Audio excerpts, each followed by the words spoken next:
Bah, en fait, tu vois, il y a beau eh, ouais, il y a beaucoup de enfin, il y a une certaine honte et culpabilité financière derrière. C'est honte parce que je ne regarde pas mes chiffres, je n'ai pas su épargner, ou bien épargner en tout cas, ou j'ai honte parce que j'ai de l'argent mais qui dort sur un compte courant, sur mes livrets et j'ai honte d'en parler parce que ça montre que je ne sais pas faire, tu vois? Et cette culpabilité, en fait, je me sentais donc pas mature, je je me sentais pas épaulée, je me sentais pas enfin, je sentais que là, c'était vraiment, j'y vais sans vraiment en mode touriste et là, j'ai Mmh. vraiment besoin de beaucoup plus de temps pour structurer les choses et je me sentais pas, capable et puis il y avait des raisons financières aussi, en fait, de me dire, Mmh.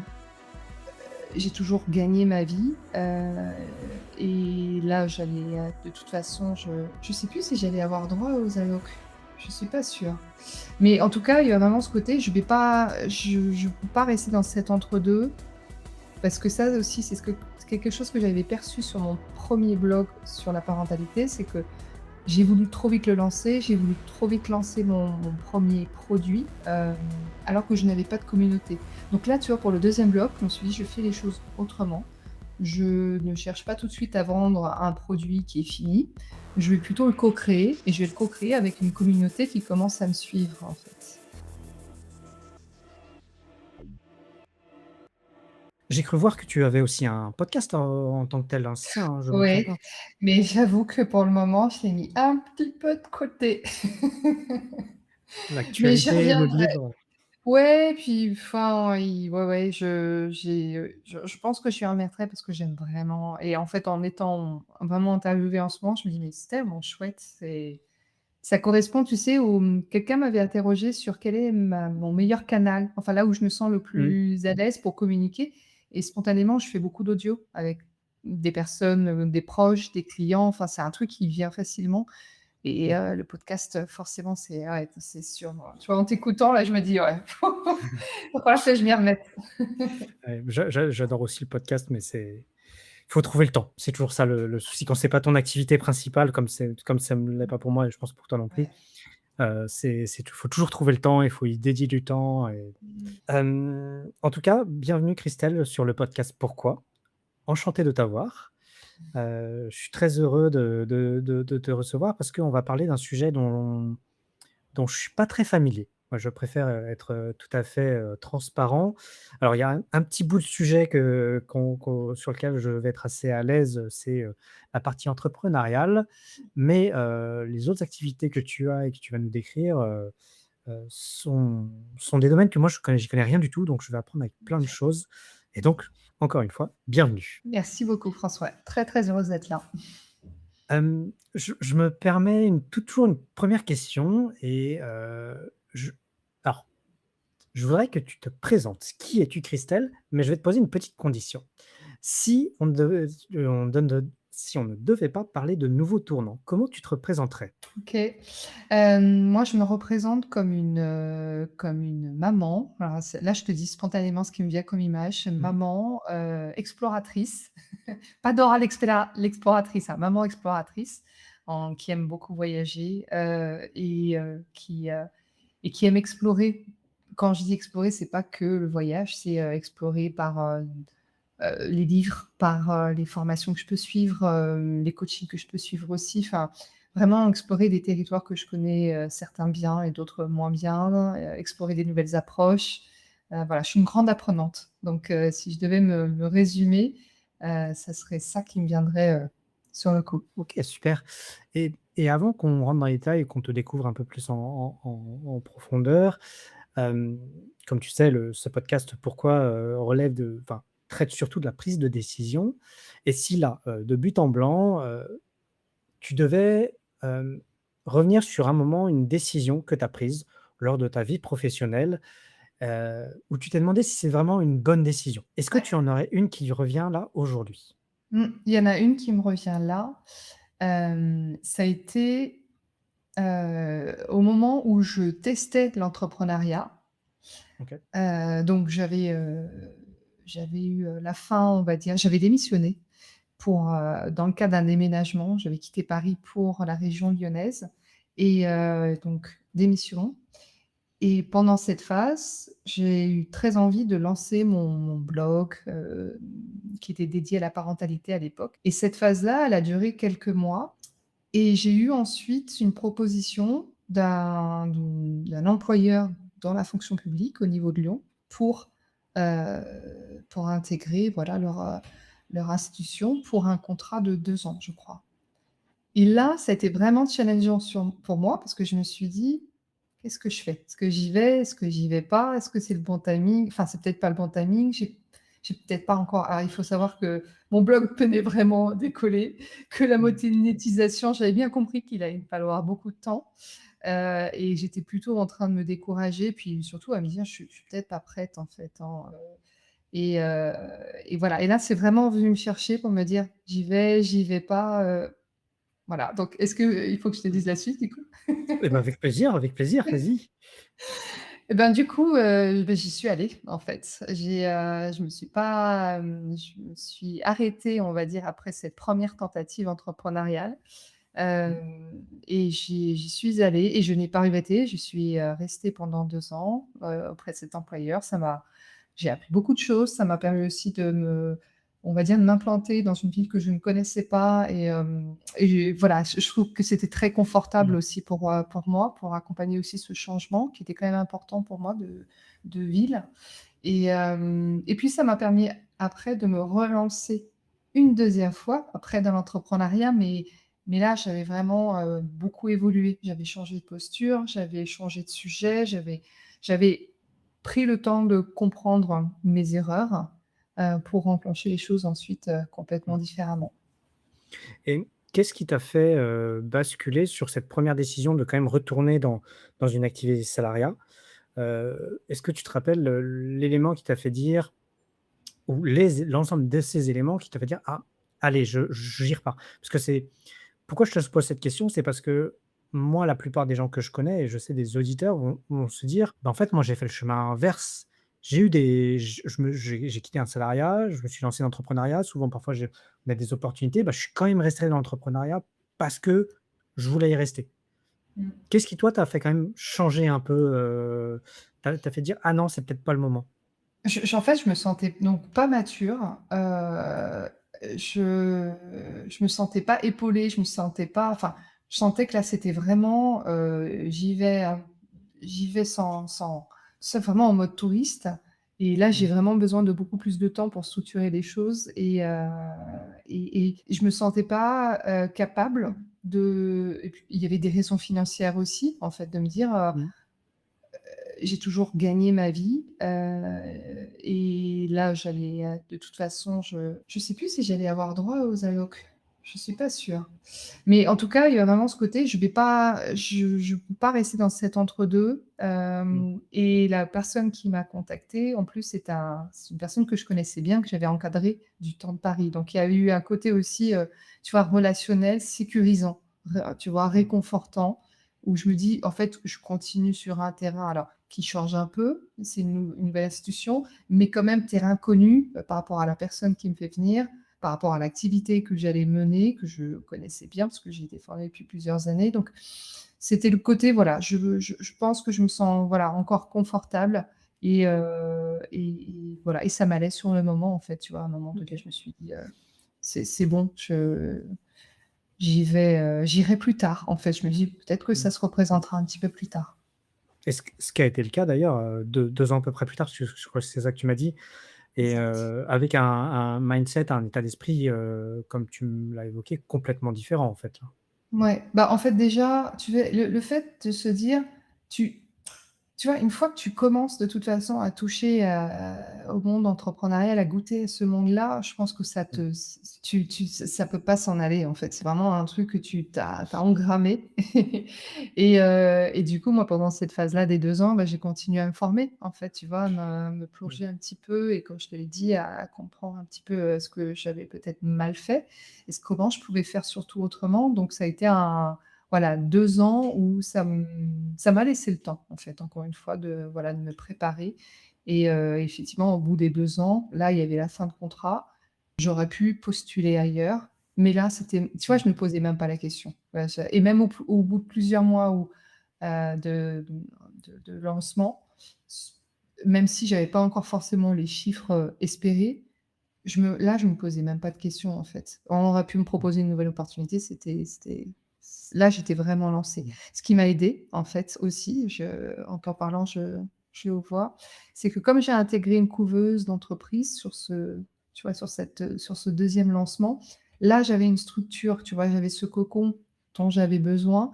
Donc une couveuse d'entreprise, c'est des personnes qui vont, t'aider, t'accompagner, te former, si besoin. En tout cas, tu as vraiment une structure qui est là, qui te donne aussi un numéro SIRET. Tu as pas besoin de créer ta société. Tu peux continuer à toucher des allocs chômage tout en générant du chiffre d'affaires. Donc il y a vraiment un dispositif qui soutient et qui encourage les entrepreneurs et tu rencontres d'autres entrepreneurs. Et ça aussi, tu vois, je vois que sur la première phase, j'étais seule devant mon écran, mais archi seule. Et là, la deuxième phase, là, j'étais entourée. Donc ça change, forcément. Et et alors je suis tout à fait d'accord que cette notion d'accompagnement, de réseau, de couveuse, enfin de de structure qu'il peut y avoir autour d'un entrepreneur, d'un jeune entrepreneur ou d'une jeune entrepreneuse est primordiale. Moi je pour, de mon expérience en fait, d'entrepreneur, je me rappelle avoir été tombé très rapidement dans ces réseaux-là et ça m'a porté, pendant quelques années parce qu'en fait, on a moins ce sentiment de solitude que, ce que tu, expliquais, lors de ta première tentative qui est, en fait, on est très seul quand on est en tant que créateur d'entreprise Mmh. je comprends tout à fait. Cette deuxième tentative a amené aujourd'hui à une de tes activités aujourd'hui, si je ne me trompe pas, qui est Nouveau Tournant. En quelques mots, qu'est-ce que c'est, Nouveau Tournant? Alors, nouveau tournant, alors, tu remarqueras que le nom est très, généraliste, hein. Oui, Tu peux tout mettre derrière, en fait, c'était facile à l'époque parce que comme j'étais quand même pas tout à fait au clair encore sur le chemin, enfin, ça se précisait, mais pour trouver vraiment les termes, je voulais pas quelque chose de trop enfermant, donc nouveau tournant, je me suis dit: «Bon, ça correspond de toute façon à cette énergie, à tu vois, ce changement de cap, cette nouvelle donne, ce nouveau souffle». mmh, Tu vois, c'est tous des termes que j'aurais pu utiliser d'ailleurs aussi. Bref donc nouveau tournant, bah, c'est accompagner des personnes qui ont justement envie de se donner une nouvelle dynamique financière. mmh, Enclencher des nouveaux projets, mais sans que l'argent soit un frein. Donc ça, voilà, ça amène souvent les gens enfin mes clients à travailler sur leur rapport à l'argent, à apaiser justement leur rapport à l'argent et amorcer aussi quand je dis amorcer une nouvelle dynamique financière, c'est, comment on peut faire autrement? Comment on peut diversifier? Tu vois, j'ai développé le concept multi-revenus, on dit souvent, on peut pas mettre, c'est pas conseillé de mettre tous ses œufs dans le même panier. OK, mais concrètement, comment je le fais, en fait, dans la vie de tous les jours?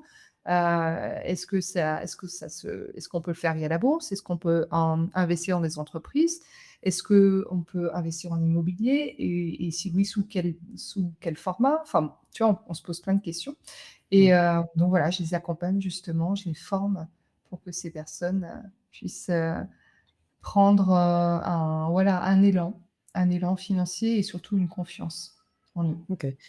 Et avant qu'on revienne un peu sur cette activité, tu disais, qu'au début tu étais pas, fixé sur cette approche. C'était un peu, peut-être plus protéiforme, plus peut-être plus diverse. Comment tu as cheminé à travers, te dire: «OK, je veux, lancer ma boîte pour la deuxième fois, je veux être enfin, je veux être entrepreneuse». Tu avais peut-être une conviction dont tu vas nous parler et puis derrière, chercher comment tu accompagnais des gens. Est-ce que tu as tout de suite eu l'idée d'accompagnement ou tu as eu d'autres idées avant? Remets-nous un peu dans ce contexte-là, de début. Pour faire simple, alors l'accompagnement pour moi c'était une évidence. Je savais pas exactement comment, enfin exactement sous quelle forme. Tu vois, coaching, formation, prestation, pour moi Mmh, c'est des métiers de l'accompagnement, mais après, savoir vraiment ce qui était plus adapté pour moi, ça je ne savais pas. Ce qui était plus demandé aussi. Ce qui est certain, c'est qu'au début, quand je me suis lancée dans l'entrepreneuriat, même la première tentative, j'ai été très appelée par tout l'univers du blogging. Tu vois, ce côté on OK. transmet. Donc, et juste le sujet que je n'avais pas forcément, enfin, en tout cas, qui a évolué complètement, parce que le premier c'était vraiment la parentalité et accompagner les futurs parents à accueillir bébé. Donc, on était sur le côté vraiment organisationnel. Et 2 années plus tard, tu vois, j'étais sur un nouveau tournant où là, j'étais sur l'accompagnement de pareil, de parents, mais sur la partie financière et là, c'était plutôt spécifiquement sur la partie investissement, immobilier. Donc il y OK. avait ça, OK, mais j'avais aussi une autre, parce que autant pas rendre des choses très simples, hein, au début quand tu te lances, j'avais aussi l'idée d'accompagner des restaurateurs dans la création de sites internet. Alors, tu vas me dire OK. pourquoi?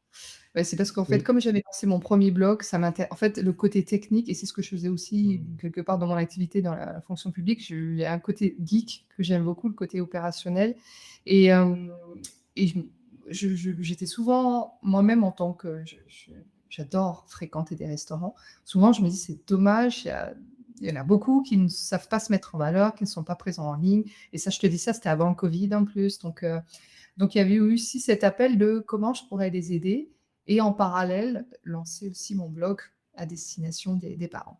L'activité sur les restaurateurs, bon, au bout de quelques mois, j'ai arrêté. J'ai accompagné quelques restaurateurs, mais je me suis rendu compte que c'était pas forcément, un milieu que je connaissais bien avec le Mmh. jargon qui allait aussi. Enfin, c'est quand même un milieu assez spécifique et je me suis dit: «Bon, je suis pas sûre d'être très adaptée».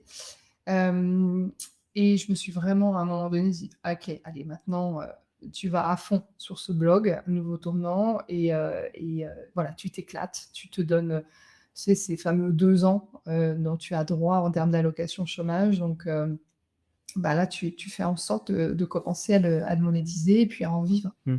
Donc au début, en fait, si je reviens un peu dessus, tu as 2 activités, dont une dont tu as, on va dire, tu laisses de côté assez rapidement. Mais ta première activité, l'activité que tu gardes, c'est réellement un blog, ce que tu viens alimenter toi, c'est ça? Ouais, c'est ça. C'était un blog qui existe toujours. Enfin, maintenant, je t'avoue que je n'en rédige plus d'articles depuis un petit moment, mais il est en tout cas, mon site est toujours là et puis je m'en sers toujours parce que c'est mon espace, vitrine. Hem et donc je rédigeais et surtout je rédigeais des newsletters chaque jour pendant, Ah oui. je sais pas combien de temps, j'ai dû faire ça, peut-être au moins 2 ans, j'ai dû rédiger chaque jour. Maintenant, c'est plutôt une fois par semaine, tu vois? Mais OK. je m'étais donné bah, cette routine aussi pour faciliter le côté, déjà un rédactionnel parce que j'estimais que Mmh. j'avais pas forcément, l'habilité, on va dire, pour rédiger.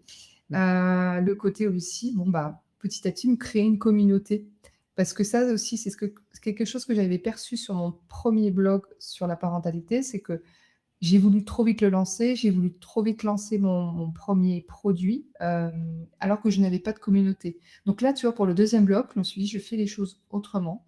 Je ne cherche pas tout de suite à vendre un produit qui est fini. Je vais plutôt le co-créer et je vais le co-créer avec une communauté qui commence à me suivre, en fait». OK. Donc c'est pour ça que j'ai fait cette newsletter aussi, pour partager beaucoup d'informations, beaucoup de ressources. Moi, ça m'amenait en plus à me comme je partageais, ça m'amenait aussi, tu sais, dans un cercle vertueux, tu veux continuer à partager, donc tu continues à te former, en fait, à lire, et du coup, bah, une chose en appelle une autre, donc tu continues, puis à un moment donné, bah, tu te sens prêt à commencer à monétiser. Donc ce que j'ai fait avec Mmh. le tout premier produit, c'était des bulletins, trimestriels que j'éditais moi-même en papier. OK.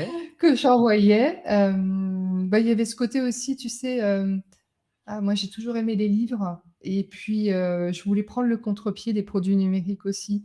Parce que Mmh. moi-même d'ailleurs, je prête beaucoup plus d'attention, de valeur à des produits que, en forme papier. Je suis une gauloise, je pense, je ne sais pas lire, sous, tu vois, des e-books, c'est très Mmh. compliqué.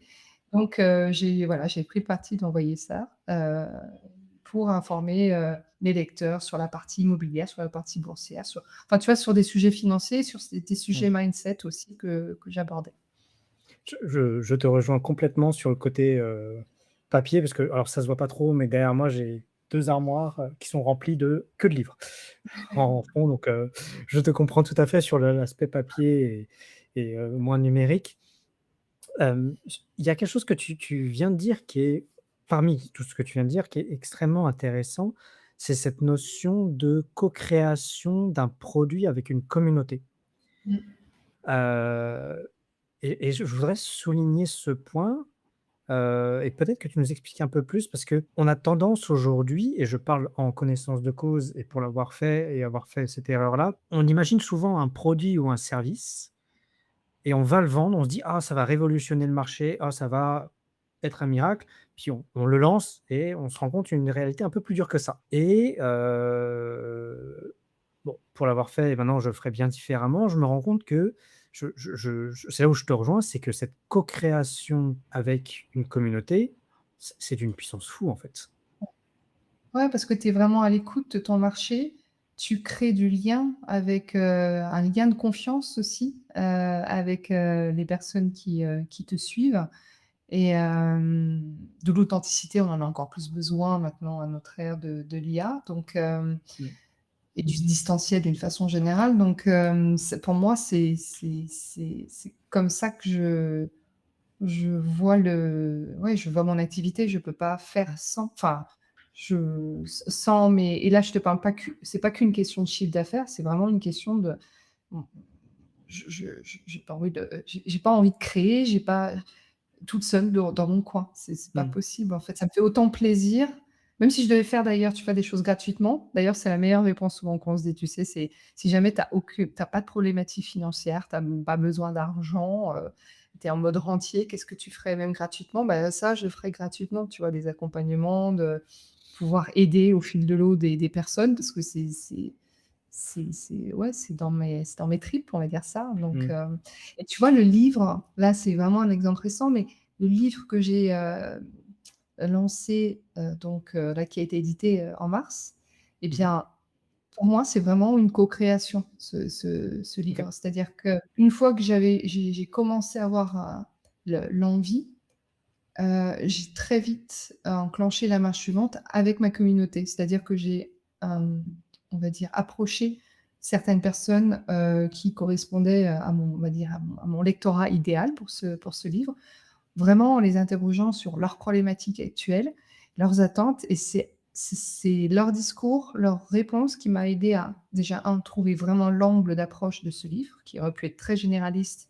Au final, il a été, voilà, j'ai trouvé le l'angle et ce qui m'a facilité Mmh. toute la suite, tu sais, de décliner le plan détaillé et cetera, sans avoir cette impression de me perdre, partout parce que les finances, on peut dire beaucoup de choses au final. Ouais. Et une deuxième question que j'ai posée, quelque temps plus tard, c'était sur un post LinkedIn. Je demandais: «Mais qu'est-ce que vous avez envie de lire quand vous avez un livre dans vos mains? Qu'est-ce qui vous fait plaisir? Quel est, et là je parle aussi du format. Est-ce que c'est des études de cas? Est-ce que c'est des témoignages? Est-ce que c'est des questions de coaching? Qu'est-ce que vous avez envie aussi?» Alors moi je me suis posé la question pour moi-même évidemment, mais j'ai Bien aussi sûr. posé la question, tu vois, aux personnes et ça m'a vraiment aidée du coup à concevoir aussi ce livre, en écoutant ce qui était apprécié. Et quel conseil tu donnerais, à quelqu'un qui veut se lancer, pareil, qui veut, se dit: «OK, je vais demander à une communauté» parce que soyons francs, hein, toi tu l'as construit au fur et à mesure, mais on n'a pas quand on se lance, on n'a pas de communauté, peu, à part, peut-être les amis, la famille. Quel conseil toi tu donnerais pour justement construire cette communauté aujourd'hui et pouvoir co-construire à terme, un produit ou un service? Ouais. Alors déjà, faut éviter les amis et la famille, hein, ça c'est certain. On les oublie parce que c'est pas du tout notre public. C'est notre public de cœur en fait, hein, tu vois? C'est nos Ouais, supporters, ils sont là, mais c'est pas du tout ceux qui vont, qui qui vont «nous faire vivre» entre guillemets en fait. En tout cas, c'est pas ouais. notre, nos clients. Vraiment, c'est vrai que c'est ce que je me dis, c'est ce que je répète autour de moi. Je pense que la première chose, c'est, d'aller dans des réseaux, tu vois, existants. Alors quand je Mmh. dis réseau, ça peut être en ligne, c'est des groupes des groupes de discussion, des groupes Facebook par exemple, ou même dans ta ville, s'il y a des événements, il y a toujours des ateliers, il y a toujours des choses en fait qui se passent un petit peu partout. Donc là, ça nous demande juste évidemment d'être à l'éveil et de rencontrer, de parler, tu vois? Vraiment de s'intéresser à ce qui se passe autour de toi et quelles sont les personnes qui tu sens qu'il y a tu aurais la capacité de les aider, la capacité et l'envie et à partir de là, tu as déjà des personnes. Alors, tu vas peut-être pas forcément vendre tout de suite, c'est peut-être pas Mmh. forcément l'enjeu immédiat, mais en tout cas, ça peut être déjà des premières personnes qui vont que tu vas peut-être pouvoir commencer à aider. C'est tes premiers bêta-testeurs, comme je dis souvent, et qui vont t'aider à prendre confiance en toi, qui vont t'aider à dessiner quelque part ton offre. Et on n'a pas besoin forcément, tu vois, d'avoir une grosse communauté, on a juste besoin de trouver les personnes ressources, en fait, hein, les personnes. Et ça, tu vois, je suis vraiment convaincue d'une chose, j'ai eu le cas de figure hier avec une cliente, c'est que la vie, si c'est la bonne direction, la vie, elle va vraiment t'aider à rencontrer les bonnes personnes. Tu sais, le principe des Mmh. synchronicités, j'y crois énormément, et je me dis OK. si la vie t'amène certaines personnes sur ton chemin, alors peut-être que c'est pas toutes à accompagner, ça peut aussi la vie peut t'amener aussi à voir quelles sont les personnes que tu n'as surtout pas envie d'accompagner, mais c'est très Mmh. bien de le savoir aussi, tu vois? Et de se dire: «OK, comme C'est ça, bien. maintenant j'ai des critères de sélection». Mais voilà, moi vraiment, je me dis on tu vois, quand je te parlais de co-création avec les gens, mais c'est même ça Mmh. peut te sembler peut-être un peu perché, mais pour moi, c'est aussi une co-création avec la vie, pour apporter vraiment tu vois, pour contribuer au monde, et quand on est dans cet esprit-là, dans cette énergie-là, je sais que la vie, elle nous soutient et nous permet justement de rencontrer les bonnes personnes sur Mmh. notre route. Ouais, ouais, je suis assez dans cette croyance-là. Alors, j'aurais pas exactement les mêmes termes, mais je suis assez dans cette croyance-là et en faveur de ça, comme quoi, quand on trouve une bonne direction, on est souvent porté. Il y a des choses qui deviennent parfois plus faciles. Il y a des choses qui deviennent difficiles aussi, mais il y a souvent des choses qui deviennent plus faciles et qui font avancer. Donc non, non, c'est un super conseil et merci de le partager. Il y a quelque chose que je voudrais dire parce qu'on le dit en sous-ton depuis le début. C'est un peu aussi le thème de ton accompagnement. Sauf erreur de ma part, moi j'ai une date de 2017 où tu commences à tourner autour du sujet de ton thème. Tu me diras si je me trompe. Qui est, je recherche ma note où je me l'étais notée, bien sûr, je vais la perdre. Voilà, je vais L'indépendance financière, ouais, voilà, l'autonomie l'indépendance financière, financière. l'autonomie financière, où tu accompagnes vraiment les gens, et notamment les femmes à être, en autonomie financière. Je vais pas faire pour l'instant un focus pour les femmes, mais plus sur l'autonomie financière. J'ai l'impression que, mais c'est peut-être une fausse impression et tu vas peut-être me dire que c'est pas du tout vrai et n'hésite pas si c'est le cas, que l'autonomie financière en 2017, d'autant plus pour les femmes, bah, c'était pas vraiment un sujet très en vogue. Mmh. Qu'aujourd'hui, effectivement, en 2026, avec les réseaux, par exemple, moi, je suis, sur les réseaux sociaux, TikTok, je tombe sur un nombre incalculable de vidéos. Alors, c'est peut-être parce que j'ai un intérêt où on dit: «Ouvre un PEA, investis dans telle action, fais de cette action immobilière», où on parle d'autonomie, soit, retraité à 30 ans, bon bref, enfin, toutes ces choses qui sont plus ou moins vraies et je ne vais absolument pas t'assimiler à ça parce que c'est pas ce que je souhaite faire. Mais c'est un sujet un peu hype en ce moment, j'ai l'impression. Mmh. Toi, qu'est-ce qui t'a amené à t'intéresser à ce sujet dès 2017, en fait? Ouais. Bah, déjà moi-même, parce que j'ai commencé jeune à investir. J'avais, à 25 en fait, à l'âge de 25 ans, j'ai fait mon premier investissement locatif avec mon fiancé, et à OK. l'époque, on n'y connaissait absolument rien. On n'a pas eu d'héritage, on avait, un livret A qui était loin d'être rempli. Donc, en tout cas, juste pour nous aider à financer tu vois, les frais de notaire. Mmh. Évidemment, on a utilisé l'emprunt pour nous aider, et donc on y est vraiment allé de manière assez insouciante, mais avec un peu le goût du challenge et le côté aussi, bon, bah, on n'a pas grand-chose à perdre, on n'avait pas de tu vois, on n'avait pas d'enfants à l'époque, et puis, cette envie d'entreprendre, tu vois? Alors qu'on n'était pas du tout, loin, vraiment très loin Ouais. d'imaginer, tu vois, toute la partie entrepreneuriale, enfin, en tout cas, moi, j'étais loin d'imaginer qu'un jour j'allais devenir entrepreneur, et surtout, on n'était pas entouré d'investisseurs à l'époque, et plutôt des parents qui étaient, contre, qui les Ouais. décourageaient plutôt d'y aller, ou en tout cas d'acheter sa résidence principale, c'est plus sage, mais pas forcément d'investir. On était locataires, hein, à l'époque. Donc je bon, on a fait ça et ça s'est bien passé. On en a refait un deuxième parce qu'on a trouvé ça heu, très chouette. Il y a un peu un côté peut-être un peu grisant aussi, tu vois? De ouais, de le faire, Et je pense que tu vois, et après bon, on a réinvesti plus tard, là sur la région lyonnaise, mais ça a été vraiment, tu vois, le côté investissement locatif pour alors c'est pas venu tout de suite, mais c'est venu bien plus tard, c'était plutôt venu vers, 2016-2017. C'est pour ça que d'où le lien, d'où ta référence à cette date-là, 2016. C'est parce que là, cette époque-là, on s'est relancé une deuxième fois sur les investissements locatifs de façon un peu plus importante, mais là, on avait aussi, changé notre perception de l'investissement. C'est-à-dire autant quand on était jeune à 25 ans, encore une fois, comme on n'y connaissait rien, il n'y avait pas internet, enfin si, il y avait internet, je dis des bêtises, mais il n'y avait pas YouTube. YouTube je crois Mmh. est venu, en 2006, donc Oui. on n'avait pas autant d'informations. Hem, donc voilà, on y est allé, on a fait aussi des petites erreurs, on n'a pas forcément investi comme on aurait pu le faire de manière, très intelligente, on va dire. Enfin, on a déjà fait ce qu'il fallait faire, mais on aurait pu mieux faire. Par contre, la deuxième période, quand on a réinvesti, 2016-2017, là, on s'est dit, en tout cas, moi, je me souviens très bien, comme je commençais à regarder des vidéos et autres, alors effectivement, je voyais pas de femmes, hein, qui parlaient de tous Mmh. ces sujets-là, mais il y avait plutôt le côté, heu, gagner votre indépendance financière. Alors, gagner votre indépendance avec les blogs, tu vois? Déjà, gagner sa vie Mmh. avec le blog et cetera, et puis, gagner sa vie aussi, depuis tes rentes, immobilière.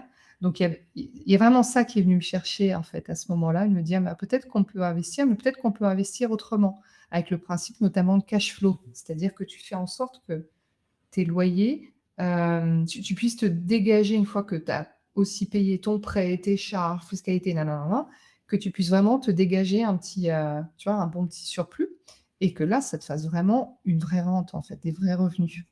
Mmh. Et que mis même bout à bout, ça te fasse même déjà un bon revenu, et qui, pour certains, peuvent aussi les amener à ne plus travailler, à quitter leur employeur. Donc il y a ouais, tu vois, il y avait cet appel en fait assez concomitante avec l'entrepreneuriat, ce côté, j'ai envie de gagner de l'autonomie au niveau de mon temps, contrairement au salariat, tu vois? De me dire: «Je peux me lever à l'heure que je veux, je peux récupérer mes enfants, sans avoir à quitter plutôt mon employeur et à demander la permission, à poser des congés quand je le veux». Donc il y avait cette envie d'avoir plus de souplesse sur mon emploi du temps, sur la partie déplacement, et ça, je percevais ça avec notamment l'entrepreneuriat et aussi l'investissement locatif qui permettait d'avoir tu vois, on va Mmh. dire, ces compléments de revenus.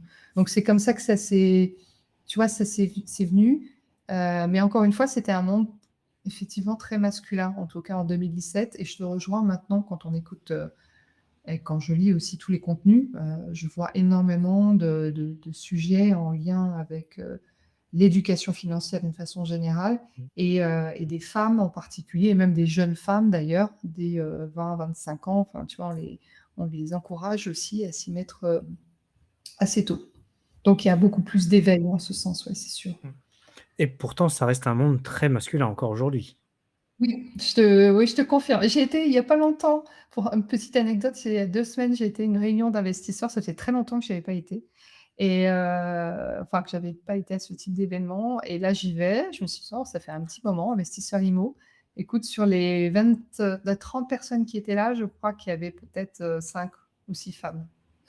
Donc Et ça avait pas et encore beaucoup changé. bah, ouais, ouais.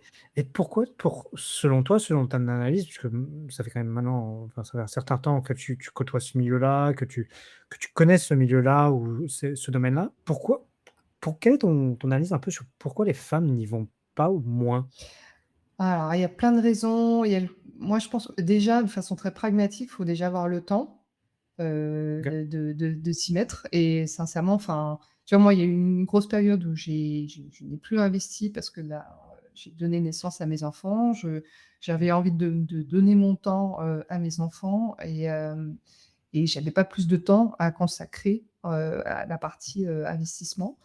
Donc il y a déjà, en tout cas pour moi, il y a déjà eu ce sujet-là, et puis il y a une dès l'enfance, tu vois? C'est vraiment un côté où, tout ce qui est finance, on t'en parle pas, ou en tout cas on te dit: «Tu bon, déjà tu sais pas gérer les chiffres, tu tu pas très bonne en maths, donc bon, toute la partie, finance, c'est pas forcément, en tout cas tu penses que c'est pas forcément ton sujet, c'est pas un truc, qui te plaît, ouais, qui te plaît, où tu te sens à l'aise». Et c'est vrai que les femmes, enfin, on le dit très souvent, les jeunes filles, elles sont quelque part conditionnées à prendre soin des autres, en fait, prendre soin de la famille, prendre soin de ses proches, prendre soin du foyer.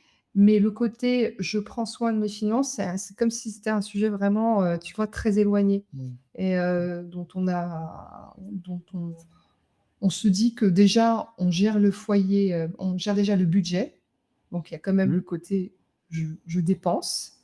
Donc j'apprends à dépenser et à gérer le budget. Mais par contre, j'apprends pas à faire fructifier.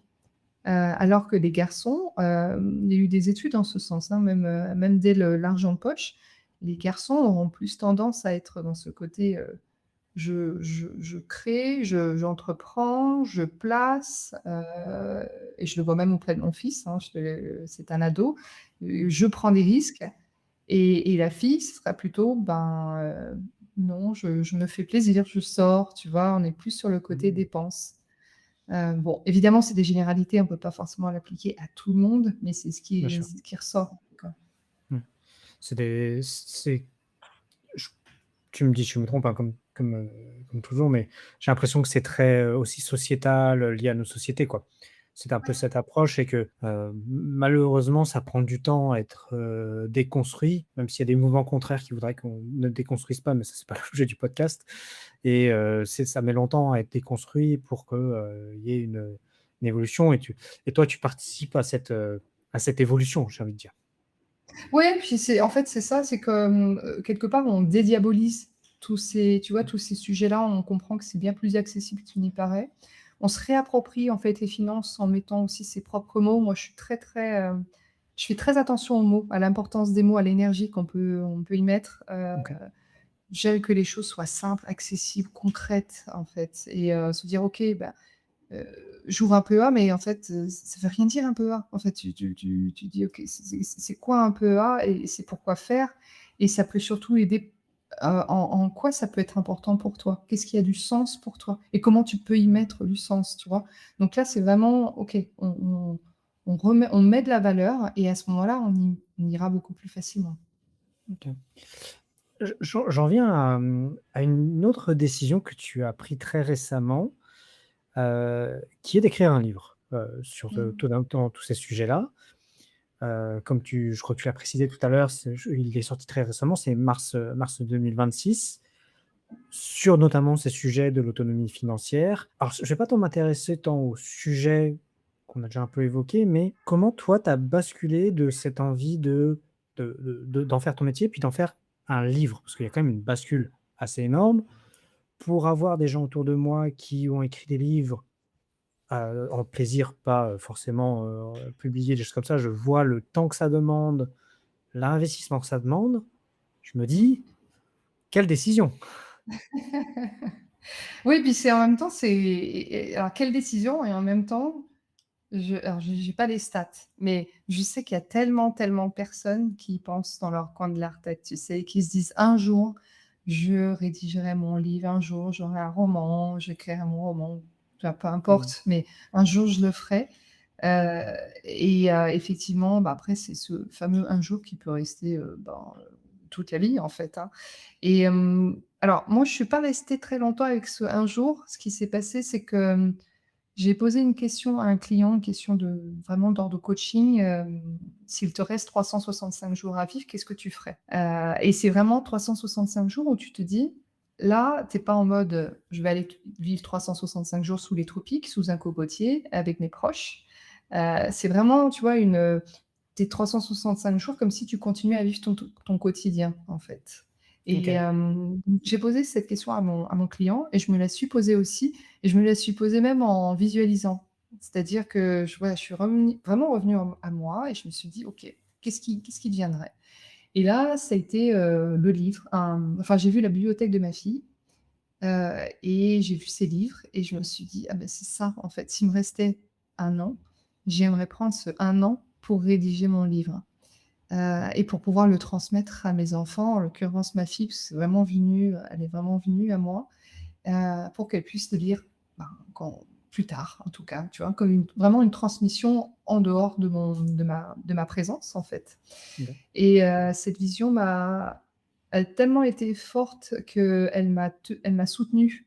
C'était difficile, tu vois, de m'en défaire. Je me suis dit: «OK», et en plus, j'en ai parlé à mon client et j'ai commencé à en parler autour de moi. Donc il y a aussi un peu cet engagement qui a commencé, tu vois, à prendre forme. Mmh. Et à partir de là, je me suis dit: «Quel est le cadre qui va m'aider à, me lancer dans cette écriture et qui m'évitera de me poser 36 000 questions, de repousser plus tard». Je sais que je suis une humaine, hein, je peux être vite Oui. pris par mes doutes et puis abandonner, puis se dire, «C'est on verra ça plus tard». Donc je me suis vraiment fixé un cadre, et quand je dis ce cadre, c'est-à-dire que j'ai choisi quelqu'un pour m'accompagner, une coach éditoriale qui avait, elle, les jargons, en fait, de ce monde éditorial et qui m'a aidée à, voilà, y aller. J'ai aussi perçu les bénéfices au-delà d'écrire un livre. Je me suis dit: «Je vais apprendre aussi à découvrir ce monde-là qui m'est totalement inconnu». Ça va m'amener peut-être à découvrir aussi, à me connecter à des nouvelles personnes. Donc ça va m'aider évidemment, j'ai fait la passerelle avec mon activité parce que là, il y a même Mmh. si un livre, c'est pas forcément l'activité la plus lucrative, ça c'est certain, mais il y a quand même, des retombées plus tard, en fait, sur du moyen long terme. Ça te permet de créer, de renforcer ta communauté aussi, enfin, donc il y a beaucoup de voilà, beaucoup de bénéfices. Donc ça aussi, dans lié à tous ces bénéfices, m'a aidée. Et puis, bah, ensuite, quand j'ai trouvé une maison d'édition qui m'a donné son feu vert, bah, ça a été vraiment, l'engagement suprême pour moi de me dire: «Bon, bah, là, je m'engage auprès d'eux». J'ai donné une date, ils m'ont demandé, j'ai dit: «OK, ce sera cette date-là». Et tu vois, entre le moment où j'ai cette vision et le moment où ça a été édité, 1 an, vraiment s'est réellement passé, en fait, hein. Alors c'est C'est peut-être pas 365 jours, mais en tout cas quelques jours près, mais c'est vraiment ça. c'est la réputation que ça en a, d'écrire un livre, c'est que c'est long, très, très long, il paraît. Et encore, tu sais, j'ai beaucoup de personnes qui me disent: «C'est pas si long pour toi», parce que 300 enfin 1 an, c'est entre l'idée et Mmh. l'édition, ça souvent ça peut prendre beaucoup plus de temps. Il y a même des maisons d'édition où, moi j'ai une amie là qui a eu le feu vert et ça sera, édité dans 1 an, tu vois? Donc moi j'ai eu la chance aussi de trouver une maison d'édition et les délais étaient quand même plus courts. Et puis voilà, de toute façon je me suis dit: «Maintenant allez, j'ai ce timing, que je me suis donné Il faut et c'est bon, j'y vais». OK, c'est vachement intéressant et de comprendre un peu le mécanisme qu'il y a derrière cette décision. Je vais me permettre une question dont j'ai potentiellement déjà la réponse, mais un livre, oui. Est-ce qu'il y en a un second? Bah, écoute, c'est marrant ta question, j'en ai parlé la semaine dernière. Là, pareil, j'ai eu comme une idée une vision, de me dire: «Là, je sens que ça vient me chercher de nouveau, un second livre». Ouais, Ouais, je pense que c'est pareil, ça vient nous chercher, hein, c'est fou. mmh. Je vais pas te cacher que j'ai été voir sur LinkedIn et j'ai vu ton article sur le sujet, mais ce que je voulais, mettre un peu en avant, c'est aussi ce fait de refaire un livre malgré le fait que ça soit et tu le décris très bien dans ton post, c'est pas non plus simple d'écrire un livre. Mmh. C'est du temps, c'est des doutes comme tu nous l'as exprimé et pourtant on y revient en fait, on y revient, tu y reviens et tu te poses la question. Alors c'est pas dit que tu le feras et peut-être tu le feras pas, je sais pas, mais en fait, il y a cette envie qui a l'air de revenir, en fait. En fait, c'est vraiment, l'élan de transmettre. C'est viscéral. Je sais pas Mmh. d'autres mots, c'est viscéral. Et c'est là, tu vois, il y a l'ego n'a même c'est pas une question d'ego.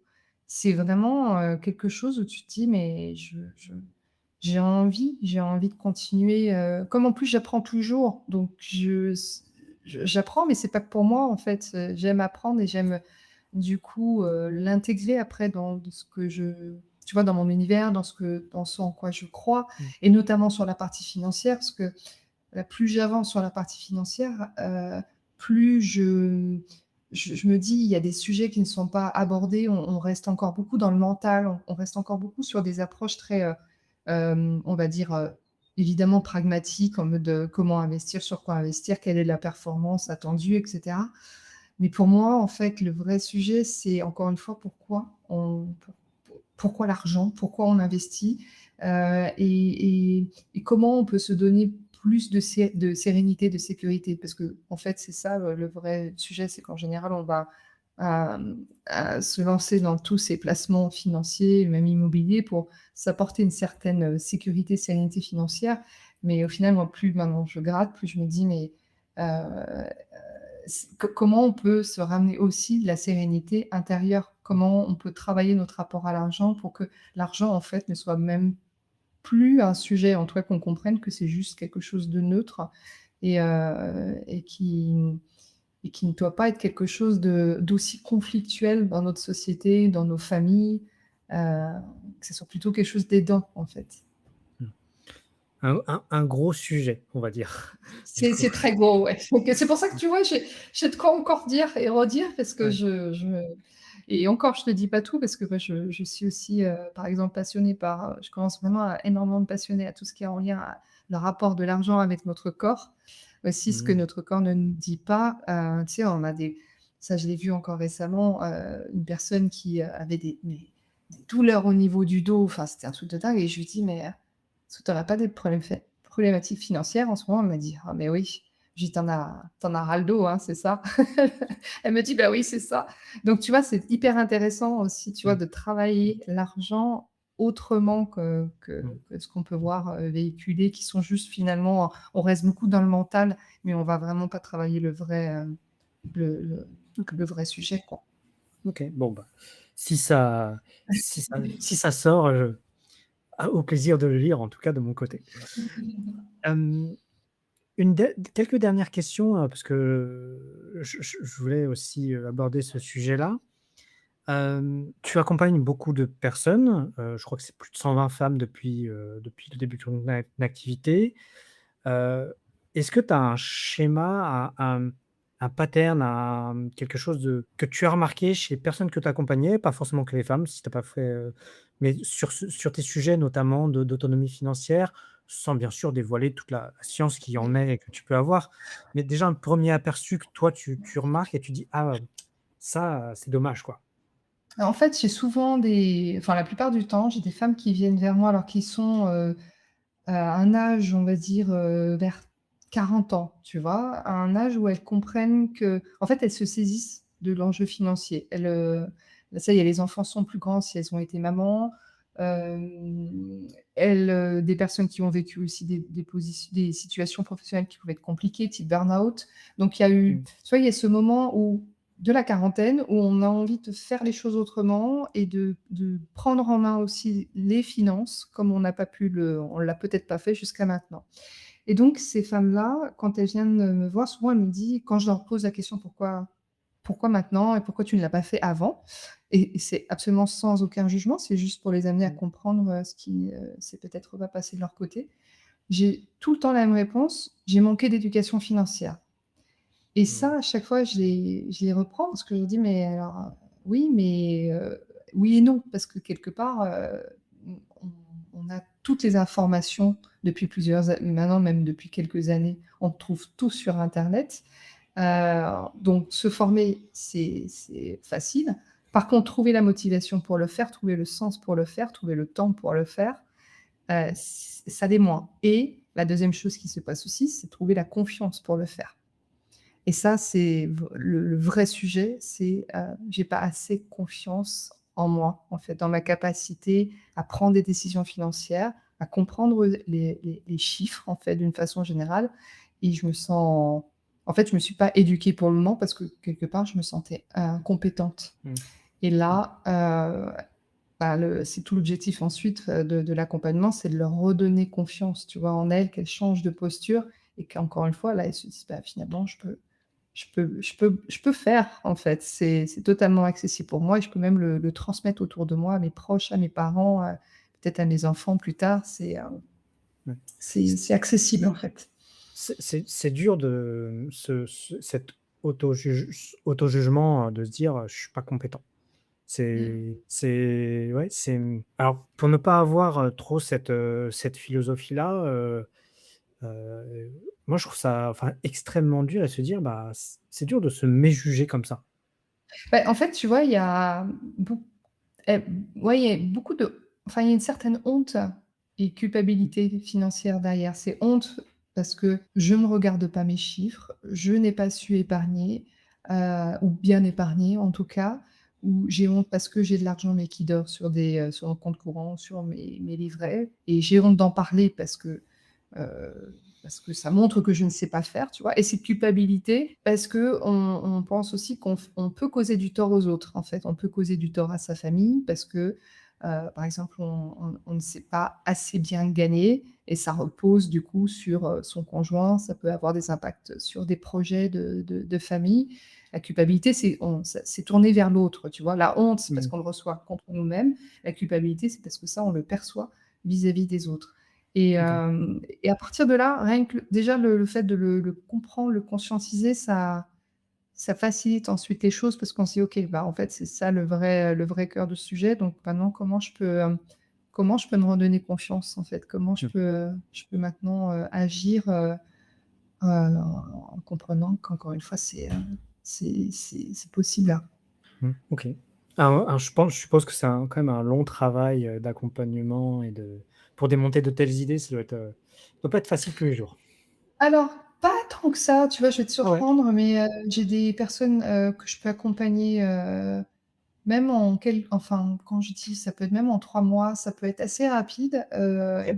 Moi, je suis convaincue que encore une fois, quand on on se plonge, on comprend un petit peu tous ces mécanismes, en fait, hein, qui se répètent. Ça va être de l'ordre de l'inconscient, mais une fois qu'on commence à les mettre à la lumière, OK, on se dit: «Bon, bah, je comprends pourquoi j'ai repoussé telle, décision, tel investissement et cetera, que j'ai du mal à en parler, que je comprends au niveau de mes parents, mes aïeux, ce qui a pu se jouer, ce qu'on a pu me Mmh. répéter et cetera».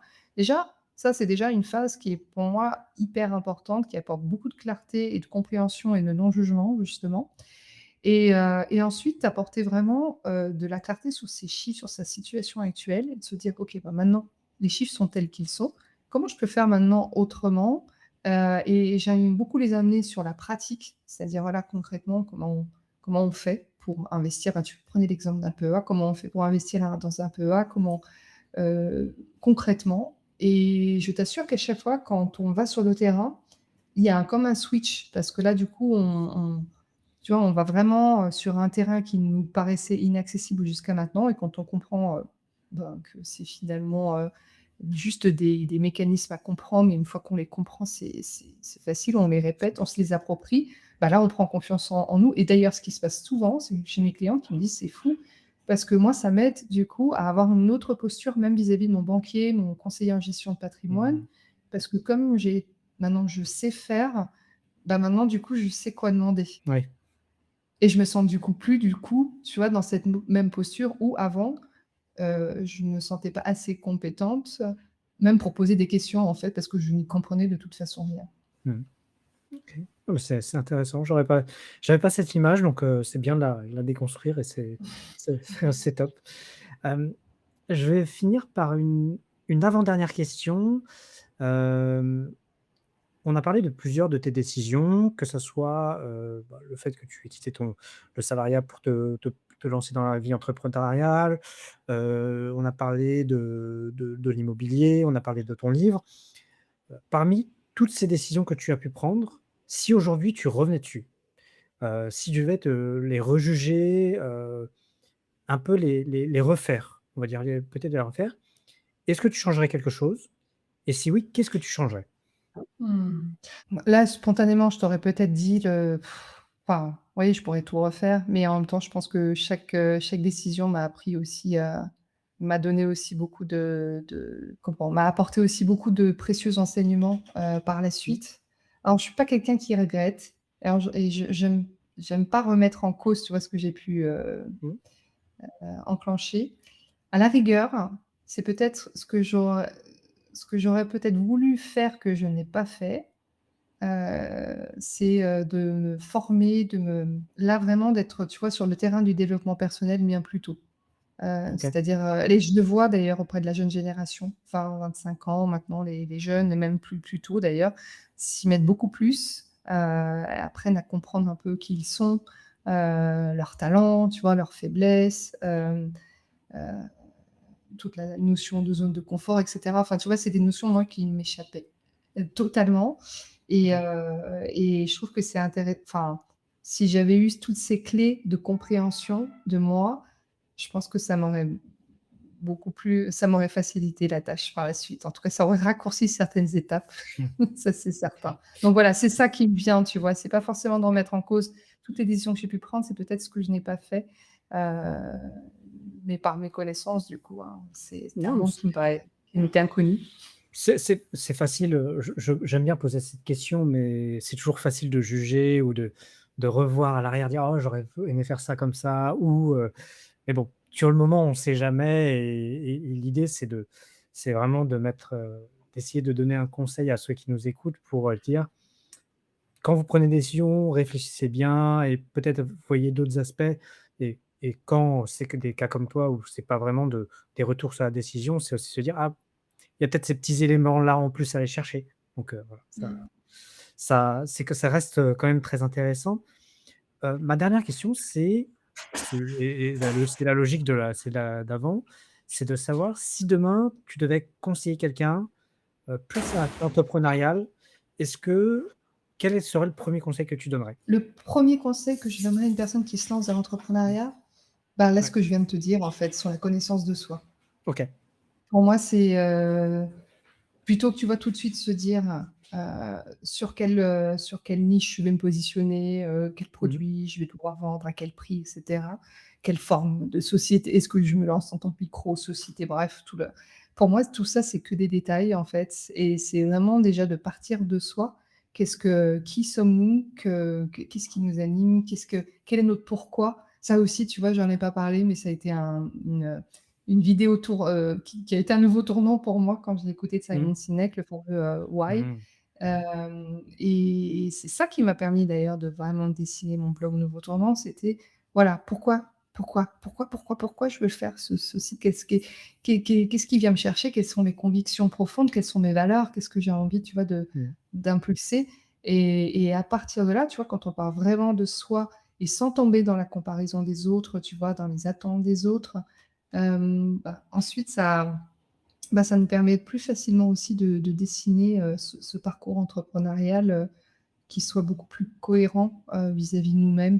Heu, voilà, c'est ce que je recommanderais. Et ben, on prend le conseil avec, grand plaisir.